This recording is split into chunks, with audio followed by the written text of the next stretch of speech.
नमस्कार, आप देख रहे हैं पल्स 24 न्यूज और मैं हूं आपके साथ सुहानी बहुगुना। आइए डालते हैं नजर विश्व भर में घटित बड़ी खबरों पर। प्रधानमंत्री मोदी 22वें भारत रूस वार्षिक शिखर सम्मेलन में भाग लेने के लिए 8 से 9 जुलाई तक मॉस्को में रहेंगे। बता दें कि रूसी राष्ट्रपति पुतिन के निमंत्रण पर पीएम मोदी मॉस्को में रहेंगे। क्रेमलिन की प्रवक्ता दिमित्री पेस्कोव ने शनिवार को कहा कि रूस को नरेंद्र मोदी की मॉस्को यात्रा को लेकर उम्मीदें हैं, जो कि रूस भारत संबंधों के लिए महत्वपूर्ण है।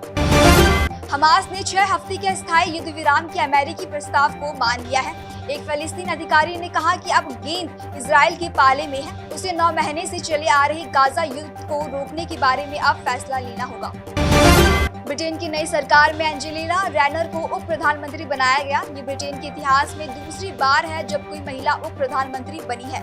ब्रिटेन में कीर स्टारमर के कैबिनेट में 25 मंत्री हैं, 11 महिलाएं हैं। इनमें भारतीय मूल की लिजा नंदी को संस्कृत मंत्री बनाया गया है। मानसून सीजन में नेपाल में जमकर बारिश हो रही है। इसी बीच राजधानी काठमांडू समेत नेपाल के अन्य हिस्सों में हो रही बारिश से कई लोगों की जान चली गई है।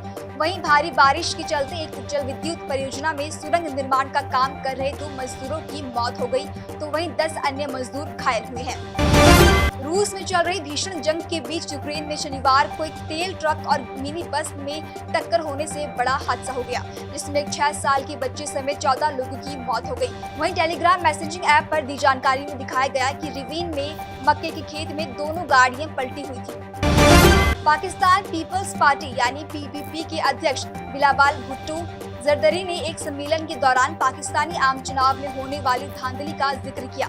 उन्होंने चुनाव में धांधली की बार आने वाले मुद्दों को समाप्त करने की आवश्यकता पर जोर दिया। पाकिस्तान का सबसे बड़ा पंजाब प्रांत सोशल मीडिया पर बैन लगाने की मांग कर रहा है। बताया गया है कि अगले हफ्ते शुरू होने वाली धार्मिक जुलूसों की सुरक्षा को ध्यान में रखते हुए सोशल मीडिया पर 6 दिनों के लिए बैन की मांग की गई है। चीन के एक पूर्व प्रांत में भारी तूफान और बवंडर के चलते तबाही मची हुई है। शुक्रवार को आए इस बवंडर ने कई शहरों को अपनी चपेट में लिया, जिससे घर, बिजली लाइनें समेत कई हेक्टेयर की फसलें क्षतिग्रस्त हो गई। बताया गया है कि तूफान से 5 लोगों की मरने की पुष्टि हो गई है। इसके अलावा कई लोगों के घायल होने की भी खबर है। ऑस्ट्रेलिया के सिडनी शहर में एक बड़ा हादसा हो गया है। बताया गया है कि देर रात सिडनी के घर में आग लगने से 10 महीने के बच्चे समेत 3 बच्चों की मौत हो गई है।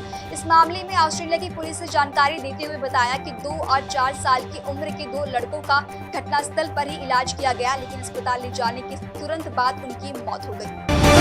अमेरिका में एक बार फिर गोलाबारी की घटना हुई है। उत्तरी केंटकी में शनिवार को एक घर में हुई गोलाबारी में 4 लोगों की मौत हो गई, तो वहीं 3 अन्य लोग घायल हुए। पुलिस के मुताबिक गोलाबारी के बाद संदिग्ध घर से निकल भागने में सफल हुआ। बाद में पुलिस की गाड़ी उसका पीछा करने लगी। इसी दौरान संदिग्ध शख्स की कार खाई में गिर गई और उसने खुद को गोली मार दी। ये थी इस वक्त की 10 बड़ी खबरें। ऐसी तमाम खबरों के लिए देखते रहें पल्स 24 न्यूज।